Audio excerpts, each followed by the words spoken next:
Hello hello, कैसे हैं आप लोग? सब एकदम ठीक ठाक हैं बच्चों आज हम डिस्कस करने वाले हैं triangle chapter class 10th mathematics का चैप्टर नंबर 6 है। और देखो ध्यान से, सबसे पहले यही देख लो ट्रायंगल क्या होता है। अच्छा एक बात सुनो, होता क्या है ट्रायंगल? आपको ऐसी 3 लाइन सेगमेंट नजर आएंगी, एक क्लोज फिगर होगी, उसी को ट्रायंगल बोला जाता है। ये तो बात बिल्कुल सिंपल है ना। देखो ज़्यादा कुछ ऐसा ये नहीं है कि ट्रायंगल के बारे में बहुत सारी बातें करो जो 8th और 7th और 9th में आपने पढ़ी थी। हम केवल वो बातें करेंगे जो 10th में काम आने वाली हैं, और वो सारी बातें जो 10th में हैं। ठीक है, प्रीवियस क्लास की जो छोटी छोटी बातें 10th में काम आने वाली हैं, सबसे पहले तो वो पढ़ेंगे आज हम। उसके बाद जो 10th में हमें पढ़ना है उसकी जानकारी दूंगा, फिर पढ़ना स्टार्ट करेंगे। ठीक है, देखो ABC एक हमारा ट्रायंगल है, 3 लाइन सेगमेंट है, 1 2 3 हमारे एंगल हैं, ये हमारा एक ट्रायंगल बन जाता है। ट्रायंगल बेसिकली एक क्लोज ही फिगर है। कौन सी फिगर है बच्चों? क्लोज फिगर है। अच्छा आपको एक बात पता है क्या कि ट्रायंगल एक पॉलीगन ही तो होता है? याद करो पॉलीगन मतलब एक ऐसी फिगर जो कि क्लोज होती है और बहुत सारी साइड से मिलके बनती है। जैसे अपना रेक्टेंगल हो गया, रेक्टेंगल में 4 साइड होती है। ठीक है, स्क्वायर हो गया, 4 साइड होती है, वो क्लोज होता है। रोम्बस हो गया, काइट हो गया, क्वाड्रिलेटरल हो गया, ट्रेपीजियम हो गया, ये सारी की सारी जो फिगर आपको नज़र आ रही है, मतलब जो भी आप सोच पा रहे हो, जो क्लोज फिगर है और जिसमें साइड्स होती हैं कई सारी, उसको हम पॉलीगन बोलते हैं। तो ट्रायंगल भी तो एक हमारा पॉलीगन ही है, एक ऐसा पॉलीगन जिसमें 3 साइड होती है। बात समझ में आती है? बिल्कुल सही बात है। अच्छा एक और बात ध्यान से सुनेंगे। अच्छा ये जो छोटी छोटी बात मैं आपको आज बताने वाला हूँ, इसको नोट करके रखेंगे आप सब। 10th में ट्रायंगल चैप्टर में क्या पता कहाँ काम आ जाए, कुछ नहीं पता लगेगा। ठीक है, देखो थोड़ा सा बेसिक आपका और क्लियर करते हैं। हमने ये पढ़ा था कि जो हमारा ट्रायंगल होता है वो बेसिकली 2 तरीके से कैटेगराइज किया गया है। एक ट्रायंगल होता है on the basis of side, on the basis of side, on the basis of sides. Side के बेस पे ट्रायंगल को हमें बांटा गया है हमारा, और on the basis of angle, on the basis of angle, और एंगल के बेस पे on the basis of angle. ये वाली बातें मुझे पता है, आपको पता होंगी, लेकिन फिर भी थोड़ा बहुत जानकारी लेना जरूरी है। 10th का पढ़ने से पहले ये थोड़ी सी बात आपको पता होनी चाहिए। ट्रायंगल एक ऐसी फिगर होती है, ट्रायंगल को 2 तरीके से कैटेगराइज किया गया है। सबसे पहला on the basis of side, side के बेस पे ट्रायंगल कुछ कैटेगराइज किए गए हैं। एंगल के बेस पे भी कुछ ट्रायंगल आपके बनाए गए हैं। सबसे पहली बात सुनो, साइड के बेस पे बच्चों 3 ट्रायंगल होते हैं, ये वाला पढ़ना बहुत ज़्यादा जरूरी है। साइड के बेस पे 3 ट्रायंगल होते हैं। सबसे पहला सर एक तो होता है स्केलन ट्रायंगल, समझ आया आपके? अच्छा याद आया लास्ट पढ़ा था आपने, 7th में पढ़ते हैं, 8th में पढ़ते हैं, 9th में भी पढ़ते हैं। एक होता है कौन सा होता है? आइसोसेलस ट्रायंगल, कई बार आइसोस्केल, जो भी आपका मन करे बोलो। आइसोसेलस ट्रायंगल, आइसोस्केल ट्रायंगल। याद करो एक और होता है जिसका नाम होता है इक्विलेटरल ट्रायंगल। आज इनके बारे में थोड़ी सी चर्चा मुझे करनी पड़ेगी क्योंकि 10th क्लास के लिए ये इंपॉर्टेंट हैं। और जो ये होने वाले हैं on the basis of angle, इसमें से केवल एक के बारे में बताऊंगा और ज़्यादा कुछ इंपॉर्टेंट नहीं है। मतलब लिखूंगा तीनों लेकिन बताऊंगा एक के बारे में। एक होता है एक्यूट, याद आया आपके? Acute angle triangle, acute angle triangle अभी बताऊंगा क्या होता है, लिखो पहले। एक होता है obtuse angle triangle, obtuse angle triangle. याद करो एक और होता था फेमस हमारा राइट एंगल ट्रायंगल, ये तो कभी भी पीछा नहीं छोड़ेगा तुम्हारा। राइट एंगल ट्रायंगल, याद करो आएगा, हाँ राइट एंगल ट्रायंगल। अच्छा राइट एंगल ट्रायंगल दिमाग में आते ही क्या पीजीटी याद आई? पाइथागोरस थ्योरम याद आई होगी ना। चलो खैर कोई बात नहीं, यहाँ से शुरुआत करते हैं। देखो अभी मैं ज़्यादा लिखने नहीं वाला, बस समझाने वाला हूँ, आप लोग गौर से सुनेंगे। बोला है साइड के बेस पे सबसे पहला ट्रायंगल जो हमें दिया गया है उसका नाम है स्केलन ट्रायंगल। बच्चों स्केलन ट्रायंगल एक ऐसा ट्रायंगल होता है जिसकी 3 साइड अनइक्वल हो। मतलब ये है कि इसकी 3 साइड तो होंगी, क्योंकि ट्रायंगल है 3 साइड तो होंगी, बट तीनों साइड एक दूसरे के इक्वल नहीं होंगी। एक कुछ सेंटीमीटर की होगी, दूसरी कुछ सेंटीमीटर की, तीसरी कुछ सेंटीमीटर की। तीनों ही साइड एक दूसरे के इक्वल नहीं होंगी और एंगल भी इक्वल नहीं होंगे एक दूसरे के, उसको बोला जाता है स्केलन ट्रायंगल। मतलब स्केलन ट्रायंगल में ना ही तो साइड इक्वल होती है और ना ही एंगल इक्वल होते हैं एक दूसरे के। बिल्कुल सही बात। तो ये वाली बात तो बिल्कुल आसान है, तो इसको लिखना कुछ नहीं, बस याद रखना है, कॉपी में लिख लेना है और दिमाग में रखना है कि हाँ स्केलन ट्रायंगल। बाजू में लिख लेना हिंदी में, ऐसा ट्रायंगल जिसकी तीनों साइड अनइक्वल होती हैं और तीनों एंगल भी अनइक्वल होते हैं। ना ही तो एंगल एक दूसरे के इक्वल होते हैं और ना ही साइड एक दूसरे के इक्वल होती है। ठीक है, आगे बढ़ो। बोला आइसोसेलस ट्रायंगल, आइसोसेलस ट्रायंगल एक ऐसा ट्रायंगल होता है जिसमें कोई भी 2 साइड इक्वल होती है। गौर करो, ये वाली बात बिल्कुल गौर करो। यहाँ देखो अब आइसोसेलस ट्रायंगल के बारे में यहाँ पे बता रहा हूँ, ध्यान से सुनो। इसको सबसे पहले नोट करो, फिर आइसोसेलस ट्रायंगल के बारे में यहाँ पे बताऊंगा। आइसोसेलस ट्रायंगल, आइसो लिख दिया तो समझ जाना। Isosceles triangle, isosceles triangle. Try try try बोले तो ट्रायंगल, आइसो बोले तो आइसोसेलस, समझ जाओगे ना। हाँ बनाता हूँ ट्रायंगल, ध्यान से सुनना। एक ट्राइंगल बना होगा आपके पास कुछ ऐसा, एक ट्राइंगल ऐसा आपको दिया गया होगा, दिया क्या गया होगा इसके बारे में मुझे कुछ बताना है, ध्यान से सुनना। थोड़ा कम दिखाई दे रहा है कि एक मिनट रुको, अभी ठीक है थोड़ा लाइट। देखो अब एक बात सुनो ध्यान से, आइसोसेलेस ट्राइंगल, ये हमने बनाया एक ट्राइंगल। आइसोसेलेस ट्राइंगल में कोई भी दो साइड इक्वल होती है, कोई भी दो साइड। मान लेते हैं ए बी सी एक हमारा आइसोसेलेस ट्राइंगल है, कोई भी दो साइड उठाओ, मान लो ये वाली साइड इसके इक्वल है, ठीक है, तो कोई भी दो साइड इक्वल हो गई। अगर कोई भी दो साइड इक्वल हो गई तो कौन सा ट्राइंगल बन गया सर? आइसोसेलेस। ये वाली बात याद रहेगी बिल्कुल। अच्छा एक बात और सुनो, ध्यान से सुनो, देखो आइसोसेलेस ट्राइंगल में जोन सी दो साइड इक्वल होती है उनके सामने वाले एंगल इक्वल होते हैं। वापस सुनो, आइसोसेलेस ट्राइंगल में जोन सी दो साइड इक्वल होती है उनके सामने वाले एंगल इक्वल होते हैं। हाँ ये वाली बात गौर करना कि आइसोसेलेस ट्राइंगल में कोई भी एंगल इक्वल नहीं होता, इक्वल साइड के सामने वाले एंगल इक्वल होते हैं। अच्छा आपने सुना होगा कि आइसोसेलेस ट्राइंगल में दो साइड इक्वल होते हैं, दो एंगल इक्वल होते हैं, नॉर्मली ऐसे हम बोलते हैं, लेकिन वो अगर ध्यान से समझोगे कि वो बात ऐसी है कि जोन सी दो साइड इक्वल होते हैं उसके सामने वाले एंगल इक्वल होते हैं। ये वाली जो साइड है इसके सामने वाला एंगल ये नजर आ रहा है, ये वाली जो साइड है इसके सामने वाला एंगल ये नजर आ रहा है, तो ये दोनों एंगल इक्वल होंगे, तो ये दोनों साइड इक्वल और ये दोनों एंगल इक्वल। तो ये कौन सा ट्राइंगल है? Isosceles triangle. अच्छा सोचो, अगर मैं एक ट्राइंगल और बनाता हूँ, उसका नाम भी ABC रखता हूँ, देखो नाम से कोई फर्क नहीं पड़ता, नाम कुछ भी रखो, और ये दो साइड इक्वल कर देता हूँ, तो दो साइड इक्वल आई, साइड इक्वल आते ही हम समझ जाएंगे आइसोसेलेस ट्राइंगल है, क्योंकि आइसोसेलेस ट्राइंगल में दो साइड इक्वल होती है। बिल्कुल सही बात है। ये दो साइड इक्वल आई, इसके सामने वाले एंगल ढूंढो। ये वाली साइड का जो सामने वाला एंगल है वो ये है, ये वाली साइड का सामने वाला एंगल ये है, तो ये दोनों एंगल भी इक्वल होंगे। बिल्कुल सही बात है। आइसोसेलेस ट्राइंगल में दो साइड इक्वल होती है, उनके सामने वाले एंगल भी इक्वल होते हैं। ठीक है, वापस से बनाता हूँ, वही अपना ट्राइंगल ABC लेके चल रहे हैं। इस बार हम ये वाला और ये वाला साइड इक्वल ले लेते हैं। ये दो साइड इक्वल हैं, तो इसके सामने वाला एंगल एक ये रहा, और इसके सामने वाला एंगल देखो ये रहा, और इसके सामने वाला एंगल ये रहा, तो इन दोनों साइड के सामने वाले एंगल ये रहे, ये दोनों देखो, एक ये वाला एक ये वाला, तो ये दोनों एंगल भी क्या होंगे? इक्वल। ठीक है, तो कुल मिला के आइसोसेलेस ट्राइंगल में जो मुद्दे की बात ये है, याद रखनी है आपको, कि कोई भी दो साइड इक्वल होंगी, जो दो साइड इक्वल होंगी उनके सामने वाले एंगल इक्वल होंगे। इसको उल्टा भी सोच सकते हैं, आइसोसेलेस ट्राइंगल में कोई भी दो एंगल इक्वल है, जोन से दो एंगल इक्वल है, उनके सामने वाली साइड इक्वल है। सोचो सोचो, उल्टा सोचो। मान लो आपको साइड के बारे में इन्फॉर्मेशन नहीं दी गई है। देखो मुझे पता है कुछ बच्चे सोच रहे होंगे कि सर 10th पे आओ सीधा, ये वाली बात थोड़ा सा समझना जरूरी है, क्योंकि 10th में क्या पता कब कौन सा क्वेश्चन में आइसोसेलेस आ जाए, और वहाँ कब परपेंडिकुलर आ जाए आइसोसेलेस का, और कब आपको सामने वाली साइड को दो इक्वल पार्ट में डिवाइड करके दे दे। वो सब बातें यहाँ से क्लियर होंगी, अदरवाइज क्वेश्चन वहाँ फंस जाता है कई बार, और ये आता है इस वजह से मुझे बताना पड़ रहा है। देखो मान लो ट्राइंगल दिया गया है, ये दो एंगल इक्वल दिए गए हैं, ये दो एंगल, बस तो दो एंगल भी इक्वल हैं, तो हम तुरंत समझ जाएंगे आइसोसेलेस है। और इसके सामने वाली साइड ढूंढो, इस वाले एंगल के सामने वाली साइड ये रही, इस वाले एंगल के सामने वाली साइड ये रही, तो ये दोनों साइड भी इक्वल होते हैं। तो आप उल्टा भी सोच सकते हैं कि अगर दो एंगल इक्वल हैं तो उनके सामने वाली साइड क्या होंगी? इक्वल होंगी। अगर दो साइड इक्वल हैं तो उनके सामने वाले एंगल क्या होंगे? इक्वल। कुल मिला के जोन से दो साइड इक्वल होते हैं उनके सामने वाले एंगल इक्वल होते हैं। और ऐसा बोलो, जोन से दो एंगल इक्वल होते हैं उनकी सामने वाली साइड भी इक्वल होती है। इसी को बोला जाता है आइसोसेलेस ट्राइंगल। मुझे लगता है ये वाली बात समझ में आई होगी कि आइसोसेलेस ट्राइंगल क्या होता है। आइसोसेलेस ट्राइंगल एक वो ट्राइंगल होता है जिसमें कोई भी दो साइड इक्वल होती है, जो दो साइड इक्वल होते हैं उसके सामने वाला एंगल भी इक्वल होता है। आप ऐसा भी बोल सकते हैं। दूसरे तरीके से कैसे बोलेंगे? आइसोसेलेस ट्राइंगल एक ऐसा ट्राइंगल होता है जिसमें कोई भी दो एंगल इक्वल होते हैं, जोन से दो एंगल इक्वल होते हैं उनके सामने वाली साइड भी इक्वल होती है। ठीक है, ये वाली बात समझ में आई? ठीक है, अभी थोड़ा सा और मुझे बताना है आइसोसेलेस ट्राइंगल के बारे में, उसके लिए थोड़ा स्पेस चाहिए। इसी को रफ करता हूँ, इसको लिखे रहने देता हूँ। तो वापस से इसको रफ करता हूँ, एक बार देखना, आप ध्यान से देखना जो बातें चलने वाली हैं। देखो आइसोसेलेस ट्राइंगल एक बनाता हूँ, थोड़ा बड़ा बनाता हूँ, इस बार नाम रख दूँ क्या? ABC। हाँ ABC, ये वाला चिपका दो इधर। ABC एक हमारा आइसोसेलेस ट्राइंगल है। ये हमने बोल दिया कि आइसोसेलेस है, तो मैं कोई भी दो साइड इक्वल लेके चलता हूँ, मैं ये वाली दो साइड इक्वल लेके चलता हूँ। तो एक बात तो अभी समझी आपने, और एक दूसरी बात तो मुद्दे की जो आपको समझनी है, वो बात क्या है? वो बात ये है कि बच्चों ध्यान से सुनना, देखो मेरी बात।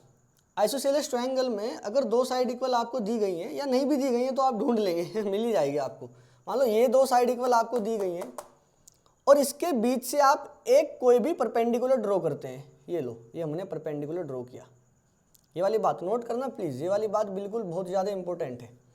आपके पास एक ट्राइंगल है, वो कि आइसोसेलेस ट्राइंगल है, हमने दो साइड इक्वल रखी है उसकी, ये दोनों, उसी के बीच से एक परपेंडिकुलर हमने ड्रॉ किया है। ठीक है, उसके बीच से हमने एक परपेंडिकुलर ड्रॉ किया है। अब याद करो, जब आइसोसेलेस ट्रायंगल की दो साइड के बीच से एक परपेंडिकुलर ड्रॉ करते हैं, वो परपेंडिकुलर सामने वाली साइड को भी दो इक्वल पार्ट में डिवाइड करता है। ये वाली बात आपको याद रखनी है। मान लो AO हमारा परपेंडिकुलर है, देखो ये तो बात पक्की हो गई, अगर परपेंडिकुलर है तो 90 डिग्री का एंगल बनाएगा, है ना, परपेंडिकुलर होता है 90 डिग्री का एंगल बनाने के लिए। तो ये वाला AO परपेंडिकुलर है, वो BC साइड पे है, तो BC साइड पे 90 डिग्री का एंगल बन रहा होगा, ये वाली बात तो बिल्कुल पक्की है। लेकिन अगर वो परपेंडिकुलर दो इक्वल साइड के बीच से डाला गया हो ट्रायंगल में, आइसोसेलेस ट्रायंगल में अगर वो परपेंडिकुलर दो इक्वल साइड के बीच से डाला गया हो, तो वो परपेंडिकुलर सामने वाली साइड को दो बराबर हिस्सों में भी डिवाइड करता है, मतलब वो परपेंडिकुलर मीडियन का काम भी कर रहा है, ऐसा भी आप बोल सकते हैं। और वही परपेंडिकुलर एंगल को भी दो बराबर भागों में बांट देता है जिस एंगल से वो निकल के आ रहा है। वापस सुनो, ये परपेंडिकुलर अगर दो इक्वल साइड के बीच से डाला जाता है तो ये सामने वाली साइड को भी दो बराबर हिस्सों में बांट देता है, और उस एंगल जिस एंगल से वो निकल रहा है उस एंगल को भी दो बराबर हिस्सों में बांट देता है। तो ये वाला एंगल मान लो, सोचो ऐसे ही मैं नॉर्मली बोल रहा हूँ, अगर ये पूरा एंगल 25 डिग्री है तो ये वाला कितना हो जाएगा, अगर ये पूरा 50 ले लेते हैं, अगर ये पूरा 50 है तो ये 25 और ये भी 25 में डिवाइड कर देगा, है। ये सीधी सी बात आपको याद रखनी है। आपको दो बातें अभी भी याद करने के लिए बोला। इससे पहली वाली बात, आइसोसेलेस ट्रायंगल में क्या होता है, कौन सी दो साइड इक्वल और कौन से दो एंगल इक्वल, ये वाली बात आपको याद रखनी है। ये सब नोट करते रहो आप। वो पहला वाला बात थी, ये वाली दूसरी वाली बात है। दूसरा पॉइंट डाल लेना, उसमें पहला पॉइंट डाल लेना। ये सारी बातें लिखना जरूरी है। देखो करने को सीधा 10th का भी शुरू कर सकता हूँ, बट ये वाली बात पता होना अनिवार्य है। दूसरी बात ये है कि अगर इक्वल साइड के बीच से परपेंडिकुलर डाला जाता है, AO हमारा क्या है, परपेंडिकुलर, AO हमारा क्या है, परपेंडिकुलर, PERP का मतलब समझो परपेंडिकुलर। AO हमारा क्या है, परपेंडिकुलर। अगर ये परपेंडिकुलर दो इक्वल साइड के बीच से डाला जाता है तो यही परपेंडिकुलर एंगल बाइसेक्टर बनता है, एंगल बाइसेक्टर भी बनता है, ठीक है, और यही परपेंडिकुलर मीडियन भी बनता है। ये वाली बात आपको समझ में आई क्या? हाँ, कब बनता है, अगर ये परपेंडिकुलर दो इक्वल साइड के बीच से डाला जाता है। ये कब होता है, AO हमारा परपेंडिकुलर AB और AC के बीच से डाला गया। AB और AC दोनों इक्वल साइड थी, उनके बीच से परपेंडिकुलर डाला गया। ये जब भी होता है जब दो इक्वल साइड के बीच से कोई परपेंडिकुलर डालोगे तो वो परपेंडिकुलर तो होता ही है, उसके साथ साथ एंगल बाइसेक्टर भी होता है। मतलब ये वाले एंगल, जिस वाले एंगल से वो आ रहा है उसको भी दो इक्वल पार्ट में डिवाइड करता है, और मीडियन भी होता है। मीडियन बोले तो सामने वाली साइड को दो इक्वल पार्ट में डिवाइड करना। बताओ बात समझ गए? पक्की बात है, ठीक है। अच्छा, एक बच्चा अब ये भी बोल सकता है कि सर वापस से ये वाला आइसोसेलेस ट्रायंगल बनाओ। मान लेते हैं ये वाला ट्रायंगल बनाते हैं ABC। ये आइसोसेलेस है जिसमें AB AC के इक्वल है, ठीक है। आइसोसेलेस है तो दो साइड इक्वल रही होंगी, तो AB AC के इक्वल है। अगर मैं एक परपेंडिकुलर यहाँ से ड्रॉ करूँ ऐसे कुछ, ठीक है, हमने एक परपेंडिकुलर ड्रॉ किया, तो बच्चों ये वाला परपेंडिकुलर ही रहेगा, क्योंकि ये दो इक्वल साइड के बीच से नहीं डाला गया। इसका रीज़न वो 9th और 8th क्लास में हम पढ़ते हैं, लेकिन अभी के लिए हम केवल याद रखेंगे। प्रीवियस नॉलेज को केवल हम रिवाइज कर रहे हैं, वो 10th में काम आएगी बस, उसका भी ज़्यादा कुछ प्रूफ वगैरह नहीं करना हमें। तो मान लो CO हमारा एक परपेंडिकुलर है, ये परपेंडिकुलर ही रहेगा। ये CO जो हमारा परपेंडिकुलर है, ये परपेंडिकुलर ही रहने वाला है। ये मीडियन या फिर एंगल बाइसेक्टर नहीं बनने वाला, क्योंकि ये परपेंडिकुलर दो इक्वल साइड के बीच से नहीं डाला गया। सिंपल बात है। यहाँ पे AB AC के इक्वल है, अगर इन दो साइड के बीच से डालता तो ये तीनों काम करता, एंगल बाइसेक्टर का भी और परपेंडिकुलर का भी और मीडियन का भी। बट अब ये वाला जो CO है, ये दो साइड के बीच से नहीं डाला गया, जो कि इक्वल साइड थी उनके बीच से नहीं डाला गया। अगर इक्वल साइड के बीच से डाला जाता तो काम बन जाता। अब ये यहाँ से डाला गया, जबकि ये साइड इसके इक्वल थी, तो ये वाली साइड तो किसी के भी इक्वल नहीं है, तो यहाँ से जो परपेंडिकुलर डाल रहे हैं वो बस परपेंडिकुलर ही रहेगा। ये वाली बात आपको बिल्कुल याद रखनी है कि कोई भी आइसोसेलेस ट्रायंगल में कोई भी दो इक्वल साइड दी गई होंगी, उन इक्वल साइड के बीच से अगर परपेंडिकुलर डालते हैं वो तीनों काम करते हैं, परपेंडिकुलर का भी, एंगल बाइसेक्टर का भी और मीडियन का भी। मतलब साइड को भी दो बराबर हिस्सों में बांटेगा, एंगल को भी दो बराबर हिस्सों में बांटेगा, और 90 डिग्री का एंगल तो बनाएगा ही, ठीक है। मतलब जिस एंगल से आ रहा है उसको दो बराबर हिस्सों में बांटेगा। ये वाली बात आप नोट करो जल्दी फटाफट। उसके बाद आइसोसेलेस में केवल इतना ही पढ़ना है। एक तो ये पढ़ना था आइसोसेलेस क्या होता है, आइसोसेलेस ट्रायंगल क्या होता है। उसके बाद ये वाली दूसरी बात ये है कि परपेंडिकुलर तीनों का काम कैसे करता है, बस। उसके बाद हम चलते हैं इक्विलेटरल और ट्रायंगल पे। इसके बारे में भी दो बात पढ़नी है। और थोड़ा सा बस इसके बारे में पढ़ना है, मेन तो राइट एंगल ट्रायंगल के बारे में थोड़ा सा पढ़ना है, और बस बाकी हम 10th का स्टार्ट करते हैं। ठीक है, ये सब इंट्रोडक्शन आपका वो है जो प्रीवियस क्लास में आप पढ़ के आ चुके हैं। इसको फटाफट नोट करो, कॉपी में लिख लो ध्यान से। आइए चलते हैं इक्विलेटरल ट्रायंगल की तरफ और जानते हैं वो बातें जो 10th में काम आएंगी। ट्रायंगल के बारे में बताने को तो बहुत सारा बताया जा सकता है बट अपने को वहाँ पे नहीं जाना जहाँ पे अब ज़रूरत नहीं है। ठीक है, जाने की सोचो।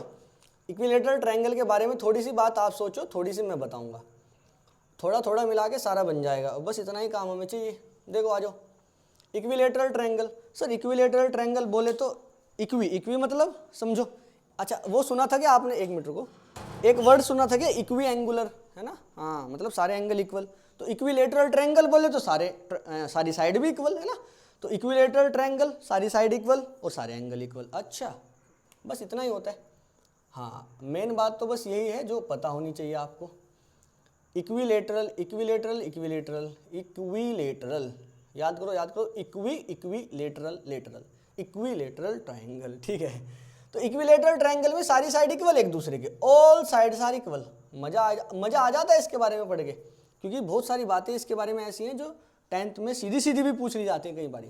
ऑल साइड्स आर इक्वल, क्या बात है, सारी साइड क्या होती हैं? इक्वल होती हैं। ठीक है सर।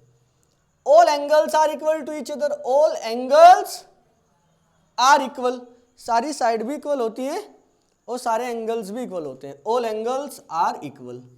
अच्छा सोचो, अगर सारे एंगल इक्वल होते हैं, क्या हर एक एंगल 60 डिग्री का हो पाएगा? हाँ, 60 डिग्री 60 डिग्री 60 डिग्री, तीनों एंगल सेम हो गए, मिला के 180 डिग्री बना लिया है। और एंगल जो होता है ट्रायंगल का, तीनों एंगल, ट्रायंगल के इंटरनल एंगल का सम 180, सबको पता है। और अगर वो तीनों इक्वल हो जाए, भाई टोटल तो 180 का होता है, 3 में डिवाइड करना हो तो 3 से भाग लगा दो, 60 डिग्री आ गया, हर एक एंगल 60 डिग्री का बन जाएगा। और वो अगर हर एक एंगल 60 डिग्री का होता है तो वही तो ट्रायंगल इक्विलेटरल ट्रायंगल बन जाता है। बात समझ में आई? तो इक्विलेटरल ट्रायंगल में सारे एंगल इक्वल होते हैं और सारे के सारे 60 डिग्री के होते हैं, सारी साइड इक्वल होती है, और साइड तो कुछ भी हो सकता है, उसके बारे में कुछ ऐसा फिक्स नहीं है कि इतने ही सेंटीमीटर की होगी, कितने भी सेंटीमीटर की हो सकती है और वो इक्वल होगी तीनों साइड। बताओ बात समझ में आ गई इतनी? हाँ, तो एक तो बात यही है जो याद रखनी है। अब दूसरी बात पे आ जाओ, इसमें भी कुछ एंगल का खेल है। देखो यहीं पे एंगल कह रहा हूँ परपेंडिकुलर का। अगर तीनों साइड इक्वल हैं तो मान लो मैं यहाँ से एक परपेंडिकुलर ड्रॉ कर देता हूँ, ये रहा हमारा परपेंडिकुलर जिसका नाम AO हमने रखा है। तो AO हमारा अगर परपेंडिकुलर है, क्या है? परपेंडिकुलर। तो बच्चों AO हमारा परपेंडिकुलर है, और आप खुश हो जाइए थोड़ा सा ये जानकर कि ये परपेंडिकुलर एंगल बाइसेक्टर का भी काम करेगा। हाँ, मतलब एंगल को भी 2 इक्वल पार्ट में डिवाइड करेगा, और यही मीडियन का भी काम करेगा, साइड को भी 2 इक्वल पार्ट में डिवाइड करेगा। क्या बात है, क्या बात है। सुनो सुनो सुनो सुनो सुनो ध्यान से। अगर सारी साइड इक्वल आ रही हैं तो इक्विलेटरल ट्रायंगल बन रहा है। इक्विलेटरल ट्रायंगल में अगर आप परपेंडिकुलर ड्रॉ कर रहे हैं, कहाँ से? कहीं से भी, क्योंकि तीनों ही साइड इक्वल है ना। आइसोसेलेस ट्रायंगल में कोई भी 2 साइड इक्वल थी, उसके बीच से जब परपेंडिकुलर ड्रॉ कर रहे थे तो वो तीनों का काम कर रहा था। लेकिन इक्विलेटरल ट्रायंगल में तो तीनों ही साइड इक्वल हैं, तो आप जहाँ से भी ड्रॉ करोगे आजू बाजू की साइड वैसे इक्वल आ जाएंगी। आप यहाँ से अगर एक परपेंडिकुलर ड्रॉ करते हो तो ये परपेंडिकुलर तीनों का काम करेगा। मतलब परपेंडिकुलर तो हो गई, सामने वाली साइड को 2 इक्वल पार्ट में भी डिवाइड कर देगा, मतलब BO CO के बराबर आ जाएगी। ठीक है, और ये वाले एंगल को भी 2 इक्वल पार्ट में डिवाइड कर देगा। ठीक है, अगर आप ये वाला परपेंडिकुलर ड्रॉ करते हो तो ऐसा काम करेगा, लेकिन अगर ये वाला परपेंडिकुलर ड्रॉ करते हो तो ये भी ऐसा ही काम करेगा, क्योंकि ये वाला जो परपेंडिकुलर है ये भी तो 2 इक्वल साइड के बीच से डाला गया। बात समझ पा रहे हो क्या? हाँ, मुझे लगता है समझ गए होंगे आप लोग। मान लो अगर इक्विलेटरल ट्रायंगल वापस से बनाता हूँ ABC, और यहाँ से एक परपेंडिकुलर ड्रॉ करता हूँ, तो बच्चों ये वाला परपेंडिकुलर जो हमने CO नाम रखा है, ये भी परपेंडिकुलर तीनों का ही काम करेगा, क्योंकि देखो तीनों साइड इक्वल थी। अगर तीनों साइड इक्वल थी तो ये दोनों साइड भी इक्वल ही नहीं होंगी। भाई तीनों साइड इक्वल हैं तो ये वाली साइड इसके इक्वल, ये वाली साइड इसके इक्वल। तो यहाँ से परपेंडिकुलर ड्रॉ करो तो वो साइड को, सामने वाली साइड को भी 2 हिस्सों में डिवाइड कर देगा, और जिस एंगल से निकला है उस एंगल को भी 2 बराबर पार्ट में डिवाइड कर देता है। बताओ बात समझ में आई? तो इक्विलेटरल ट्रायंगल में आप कहीं से भी परपेंडिकुलर ड्रॉ करो, किसी भी वर्टेक्स से परपेंडिकुलर ड्रॉ करो, वो परपेंडिकुलर मीडियन का भी काम करेगा और वो ही परपेंडिकुलर एंगल बाइसेक्टर का भी काम करेगा। ये वाली बात आपको याद रखनी थी। आइसोसेलेस ट्रायंगल में ऐसा नहीं था। आइसोसेलेस ट्रायंगल में इक्वल साइड के बीच से जो परपेंडिकुलर डाला गया था वो तीनों का काम कर रहा था, मतलब सब काम वही कर रहा था, वहाँ से काम चल जाता था। और इक्विलेटरल ट्रायंगल में तो कहीं से भी परपेंडिकुलर ड्रॉ करो वो तीनों का काम कर ही देगा, क्योंकि सारी ही साइड इक्वल है। बताओ ये वाली बात समझ गए? अगर ये वाली बात समझ गए तो मुझे क्वेश्चन का जवाब दो कि ये इक्विलेटरल ट्रायंगल है ABC और ये हमारा एक परपेंडिकुलर है, तो बताओ ये वाला एंगल कितना होगा? जल्दी बताओ फटाफट। 30 डिग्री, सही बात है। ये टोटल तो 60 होगा भाई, क्योंकि इक्विलेटरल ट्रायंगल है तो सारे एंगल 60 के होंगे, सारे 60 के तो ये भी 60 होगा। हाँ, अब ये परपेंडिकुलर डाला, सर ने बताया था परपेंडिकुलर इक्विलेटरल ट्रायंगल में जब डालते हैं वो तीनों का काम करता है, कहीं से भी परपेंडिकुलर डालो, बिल्कुल सही बात। तो ये पूरा 60 है तो 30 डिग्री का बन जाएगा ये वाला और 30 डिग्री का बन जाएगा ये वाला, तो 30-30 में डिवाइड कर देगा। आसान है बिल्कुल, कोई दिक्कत वाली बात नहीं। अच्छा एक बात और बताओ, अगर ये 30 है ये 90 है तो ये कितने का होगा? इसमें तो कुछ सोचना ही नहीं, इक्विलेटरल ट्रायंगल है 60 का होगा। देखो 60 और 30 90 और 90 180, समझ गए क्या? ये छोटे वाला ट्रायंगल बन गया, एक इधर छोटे वाला ट्रायंगल बन गया। खैर कोई बात नहीं, तो वैसे ही बता दिया, ठीक है। अच्छा जल्दी फटाफट इसको नोट करो। थोड़ी सी बात, थर्ड वाला पॉइंट नोट और करना है इक्विलेटरल ट्रायंगल के बारे में, तो थोड़ी सी बात और जाननी है इक्विलेटरल ट्रायंगल के बारे में। सबसे पहले ये नोट करो, मुझे रफ करना पड़ेगा। आइए एक बात और है, थर्ड पॉइंट लिख लेना इक्विलेटरल ट्रायंगल के बारे में जो आपको जानना जरूरी था। अगर हमारे पास कोई इक्विलेटरल ट्रायंगल है बच्चों, ठीक है, कोई भी इक्विलेटरल ट्रायंगल है तो उस इक्विलेटरल ट्रायंगल का एरिया निकालने का एक सीधा सीधा फॉर्मूला होता है। मुझे पता है किसी भी ट्रायंगल का जो राइट एंगल ट्रायंगल होता है उसका एरिया निकालने का फॉर्मूला होता है 1/2 base into height, but equilateral का जो फॉर्मूला होता है वो हम खुद कैलकुलेट करके थोड़ा परपेंडिकुलर वगैरह ड्रॉ करके निकाल लेते हैं। धीरे धीरे जब आगे बढ़ोगे आपको समझ में आ जाएगा जब हम सोल्व करेंगे, बट आप अभी के लिए याद रखोगे कि एरिया ऑफ इक्विलेटरल ट्रायंगल, अगर हमारे पास इक्विलेटरल ट्रायंगल हो, एरिया ऑफ इक्विलेटरल ट्रायंगल, तो उस इक्विलेटरल ट्रायंगल का हम एरिया इजीली कैलकुलेट कर सकते हैं विद द फॉर्मूला। फॉर्मूला होता है √3 divided by 4 multiply by side square, ठीक है। ये 3 है, कभी इसे और कुछ समझो हिंदी में है, ठीक है, ये 3 है 3 √3 नीचे 4 आएगा, बाजू में मल्टीप्लाई होगी साइड स्क्वायर की। अच्छा ये बात क्या हुई, मान लो आपको एक इक्विलेटरल ट्रायंगल दिया गया है जिसकी साइड 20 है, बोला एरिया निकालो, 20 सेंटीमीटर का साइड दिया गया है और इक्विलेटरल ट्रायंगल है, मतलब तीनों साइड 20-20 की है, बोला एरिया निकालो, तो सीधा फॉर्मूला लगाओगे √3 डिवाइडेड बाई 4 मल्टीप्लाई बाई 20 का स्क्वायर। क्यों? क्योंकि ये लिखा हुआ है √3 divided by 4 multiply side square. अभी के लिए याद रखना है, ठीक है, फॉर्मूला याद रखना है। मैं क्यों बता रहा हूँ यार, कई बारी ना 10th बोर्ड में सीधा सीधा फॉर्मूला ही पूछ लेता है, वो एरिया का, इक्विलेटरल ट्रायंगल का और परपेंडिकुलर का भी, उसका भी लिखवाऊंगा। तो एरिया ऑफ इक्विलेटरल ट्रायंगल कितना होता है, √3 divided by 4 multiply side square. अगर साइड 20 दे दे तो एरिया कितना आ जाएगा, तो निकाल लेंगे सर, √3 डिवाइडेड बाई 4 मल्टीप्लाई 20 का स्क्वायर कितना होता है 400, 4 से डिवाइड लगा देंगे 100 आ जाएगा, 100 की मल्टीप्लाई √3 में करोगे तो ऐसा लिखा जाएगा √3 और साइड में 100 और सेंटीमीटर का स्क्वायर। बताओ आसान है ना? हाँ बात तो आसान है, बट याद रखनी है जरूर, देखो याद होनी चाहिए, मैं तोते की तरह रट लो बस बातों को, ठीक है। आ जाओ आगे। एक बात और इसमें ऐड करना कि perpendicular of equilateral triangle, equilateral triangle का परपेंडिकुलर भी हम निकाल सकते हैं साइड की हेल्प से। हाँ देखो कितनी कमाल की बात है, ये वाला पूछा गया है यूपी बोर्ड में, शायद CBSE में या फिर यूपी बोर्ड में परपेंडिकुलर सीधा पूछा गया था।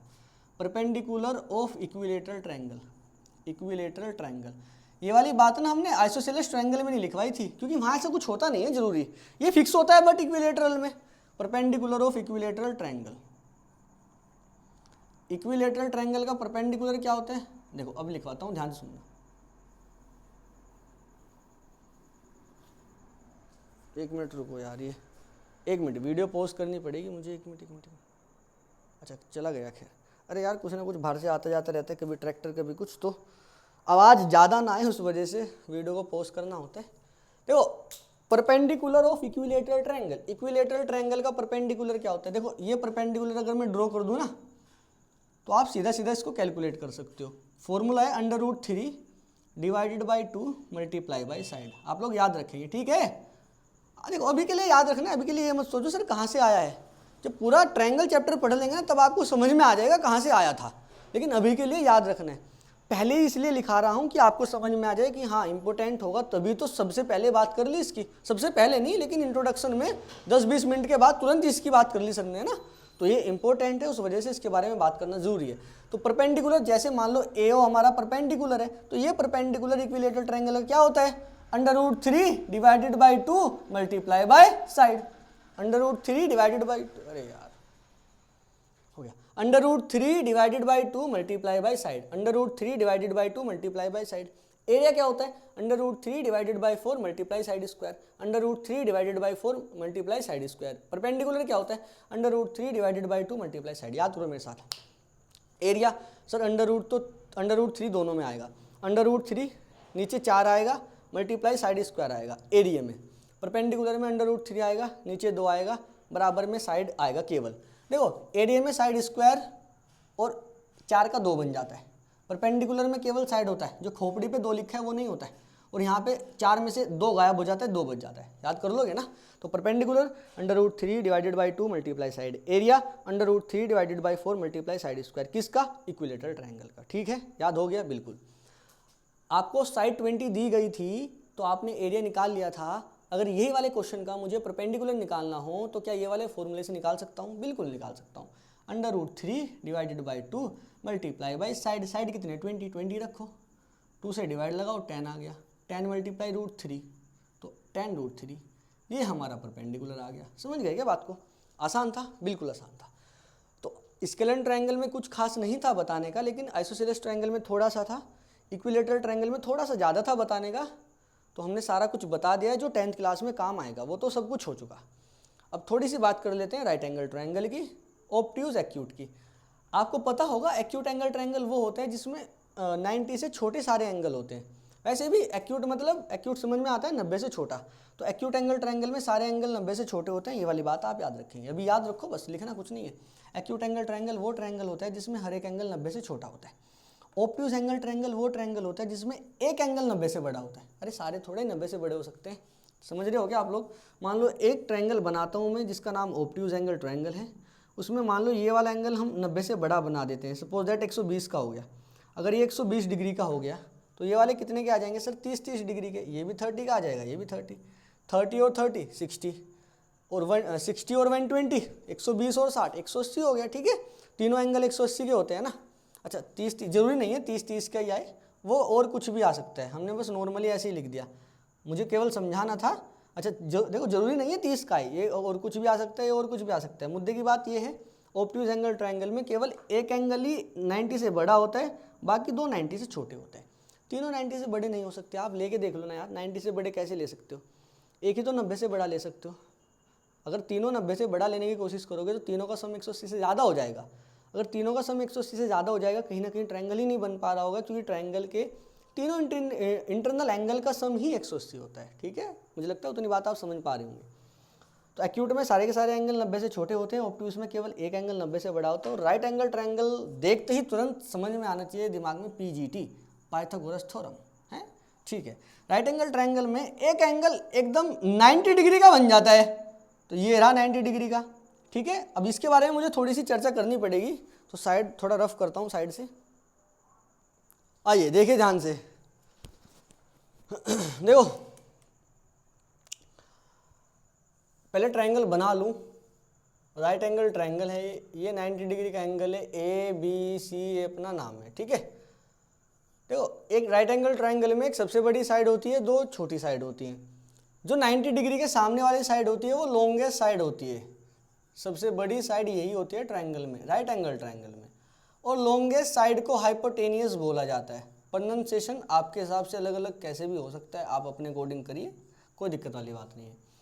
ये हाइपोटेनियस, जब जो राइट एंगल ट्रायंगल में लॉन्गेस्ट साइड होती है, मतलब जो 90 डिग्री के सामने वाली साइड होती है, जिसको हाइपोटेनियस बोला जाता है, वही अपनी लॉन्गेस्ट साइड होती है। ठीक है, देखो ये अपना बेस बन जाता है, ये अपना एल्टीट्यूड या बोलो परपेंडिकुलर।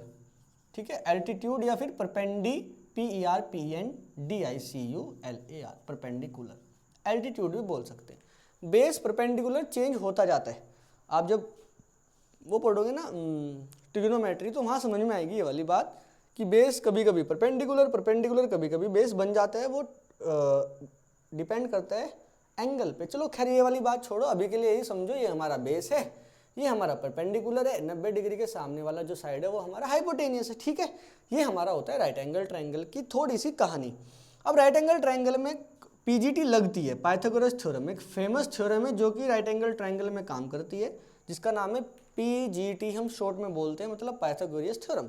ये कुछ ऐसा बोलती है कि जो लॉन्गेस्ट साइड है, मतलब जो हाइपोटेनियस है एच, उसका स्क्वायर अगर हम करेंगे वो बराबर आता है perpendicular square plus base square के। बताओ ये वाली बात आप समझ पाए क्या?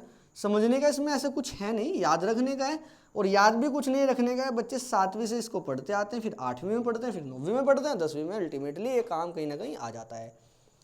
पहले तो इसका प्रूफ भी था 10th क्लास में, अब वो चला गया, पता नहीं क्यों चला गया, क्या हो रहा है सीबीएसई बोर्ड को, सब कुछ इधर से उधर, इधर से उधर काटा फीटी चल रही है, बच्चों को शायद पागल बनाने का काम चल रहा है। हर साल नहीं, मतलब ये मान लो 100-150 पेज आपकी बुक के कम कर दिए उन्होंने एनसीईआरटी के, पता नहीं क्यों, क्या समझ में आ रहा है उनकी, कुछ भी ख़त्म कर रहे हैं, कुछ भी जरूरी हो या ना हो, पता नहीं देख रहे हैं नहीं देख रहे हैं, खैर छोड़ो, उस पर हम क्या चर्चा करें, कर रहे हैं तो कर रहे हैं। तो पाइथागोरस थ्योरम मतलब हाइपोटेनस का स्क्वायर बराबर होता है perpendicular square plus base square, base और परपेंडिकुलर का स्क्वायर करके ऐड करने पे हाइपोटेनस का स्क्वायर बन जाता है। समझ गए क्या? पक्की बात है, कोई दिक्कत वाली बात नहीं। तो ये थोड़ी सी कहानी थी हाइपोटेनस कह रहा हूँ, राइट एंगल ट्रायंगल के बारे में। अच्छा, एक्यूट एंगल ट्रायंगल में ऐसा नहीं होता कि वहाँ पे हाइपोटेनस ही नहीं बनता, ठीक है। एक्यूट एंगल ट्रायंगल में जो सबसे बड़ी साइड होती है उसका स्क्वायर छोटा होता है बची हुई जो दो छोटी साइड होती है उनके स्क्वायर के सम के, याद नहीं रखना है, छोड़ो। ऑब्टूज एंगल ट्रायंगल में जो लॉन्गेस्ट साइड होती है उसका स्क्वायर ज़्यादा होता है बची हुई दो साइड के स्क्वायर के सम के। ये बात आपको ज़्यादा याद नहीं रखनी है, बस ये वाली मेन बात है। पाइथागोरस थ्योरम में हाइपोटेनस का स्क्वायर बराबर होता है perpendicular square plus base square, ठीक है। चलो, ये सब वो था जो 10th में कभी भी कहीं भी कुछ भी पूछ सकता है, किसी भी ट्रायंगल में लग सकता है। हालांकि सिमिलरिटी ज़्यादा आपके 10th क्लास में पूछी जाती है, बताऊंगा क्या पूछा जाता है वो क्या है, लेकिन ये वाला ना कई बार ऑब्जेक्टिव में यहाँ से कुछ भी बन जाता है यार। तो इस वजह से मुझे इक्विलेटरल ट्रायंगल के बारे में, राइट एंगल ट्रायंगल के बारे में, इसी आइसोसेलेस ट्रायंगल के बारे में आपको इतना सारा बताना पड़ा, ठीक है। चलिए, ये सब तो हमारा प्रीवियस क्लास का इंट्रोडक्शन था, इसको थोड़ा सा बंद करते हैं और अब हम चलेंगे उसकी तरफ जो हमें 10th क्लास में पढ़ना है। और मुझे लगता है कि ये वाले लेक्चर में हमें इतना ही रखना चाहिए, क्योंकि वो नए वाले लेक्चर में स्टार्ट करेंगे बिल्कुल एकदम शुरू से। ये हमारा केवल बेसिक था 10th क्लास का, जो हमें थोड़ा सा जानने की कोशिश करी हमने, और जानना चाहिए आपको, ये वाली बातें तो आपको याद रखनी चाहिए। 10th क्लास में क्या पता कहाँ क्या पूछ ले वो, है ना, कौन से सवाल में हमारा बेसिक काम आ जाए, और इससे ज़्यादा बेसिक वो मुश्किल ही आपका सवाल में देगा, है ना। इतना बेसिक काफ़ी है, ठीक है, इतना आप ध्यान रखेंगे और आपका काम बन जाएगा। ऐसा नहीं आपको लगेगा कि यार 10th क्लास में पिछली वाली क्लास का कुछ ऐसा तो नहीं है जो मुझे पढ़ के आना चाहिए था ट्रायंगल के लिए, वो जो था वो ये रहा आपके सामने, ठीक है। ज़्यादा कुछ काम नहीं आएगा प्रीवियस ईयर का, मतलब प्रीवियस क्लास का। अगर आएगा कभी किसी क्वेश्चन में तो मैं साथ के साथ बताता चलूँगा, बाकी ये वाली बात तो आपको बिल्कुल याद रखनी है, ठीक है। चलिए, ये वाली क्लास यहाँ तक ही रखते हैं। नेक्स्ट क्लास में हम अपना स्टार्ट करेंगे ट्रायंगल का, वो जो 10th क्लास में एकदम इम्पोर्टेंट है और जिसको हमें बिल्कुल भी छोड़ना नहीं है। चलिए, तब तक के लिए बाय बाय बच्चों।